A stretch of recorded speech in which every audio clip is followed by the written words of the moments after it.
Hey guys, my name's James. Just want to do a short video review on a sweet little DIY dreadlock maintenance course that I come across at Divine Dreadlocks. I've been looking for some way that I can maintain my own dreads without having to go and see a loctician, and this course at Divine Dreadlocks definitely covers everything that I need there. It's got great little video segments which are easy to follow. It's got animations, so that are clear.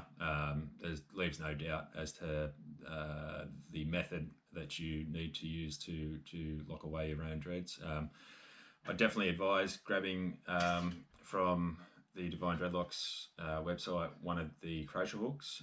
It's very comfortable in the hand, and yeah, it does the job well. And also the backcombing tool, which is great for just getting towards the roots and backcombing the hairs so they can be locked away again.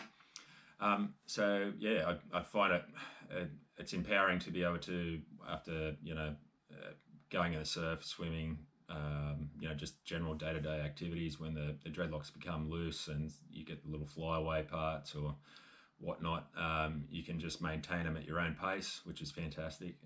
So yeah, if you're looking for a way to maintain your own dreads, definitely check out the DIY maintenance course at Divine Dreadlocks. Thank you. Bye.